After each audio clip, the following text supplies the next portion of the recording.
कभी सोचा है कि एक ऐसी अदृश्य शक्ति है जो हमारी पूरी दुनिया को चला रही है? हर पल, हर जगह।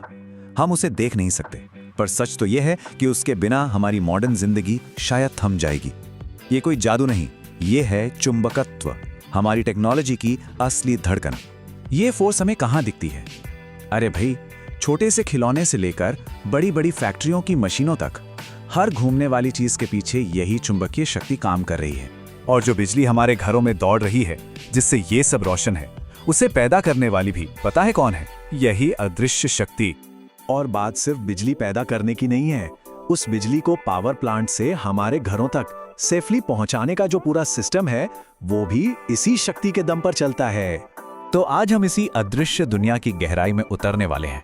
देखेंगे कि ये क्या है, इसके नियम क्या हैं और कैसे इन्हीं नियमों के आधार पर हमारी टेक्नोलॉजी काम करती है। तो चलिए शुरू करते हैं बिल्कुल बेसिक सवाल से कि ये चुंबक आखिर है क्या भला?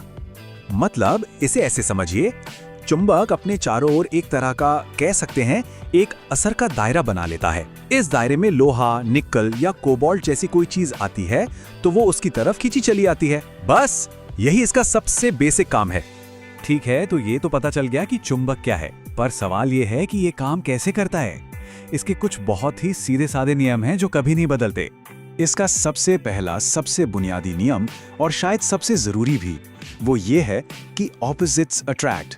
मतलब अलग अलग ध्रुव जैसे नॉर्थ और साउथ एक दूसरे की तरफ खिंचते हैं, और वहीं एक जैसे ध्रुव जैसे नॉर्थ नॉर्थ या साउथ साउथ एक दूसरे को दूर धकेलते हैं। सारा खेल बस इसी एक नियम पर टिका है।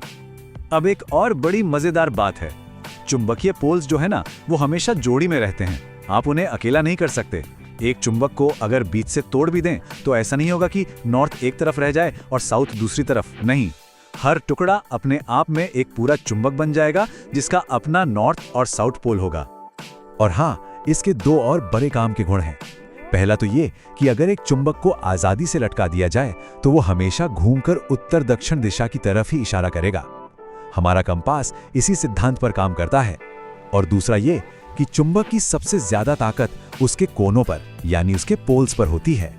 अच्छा, अब आगे बढ़ने से पहले कुछ ऐसे शब्द समझ लेते हैं जो इंजीनियर्स इस्तेमाल करते हैं। इससे आगे की बातें समझना आसान हो जाएगा। ये चुंबकत्व की एबीसी है, समझ लीजिए। सबसे पहले है चुंबकीय क्षेत्र, यानी मैग्नेटिक फील्ड। ये चुंबक के चारों ओर का वो अदृश्य इलाका है जहां तक उसकी ताकत महसूस की जा सकती है। फिर आता है चुंबकीय फ्लक्स। ये हमें बताता है कि एक चुंबक कुल कितनी मैग्नेटिक पावर, या कह लें कि कितनी चुंबकीय बल रेखाएं पैदा कर रहा है। ये उसकी टोटल ताकत का एक नाप है। और फ्लक्स घनत्व ये बताता है कि वो चुंबकीय बल रेखाएं कितनी पास पास हैं, कितनी घनी हैं। जितनी ज्यादा घनी होंगी, उस जगह पर चुंबकीय असर उतना ही ज्यादा ताकतवर होगा।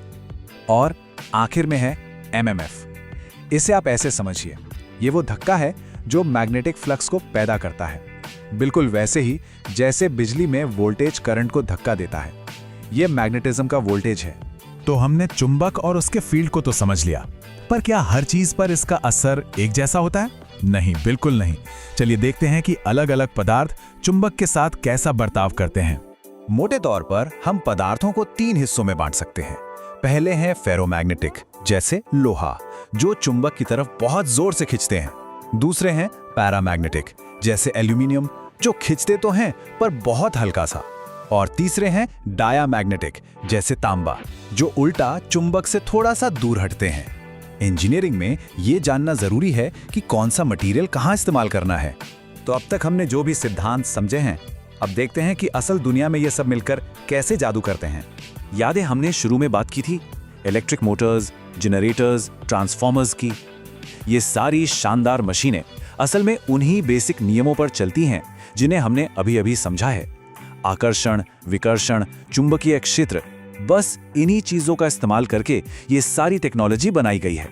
तो सार ये है कि चुंबकत्व सिर्फ एक किताबी कॉन्सेप्ट नहीं है, ये तो इलेक्ट्रिकल इंजीनियरिंग की जान है, उसकी नींव है।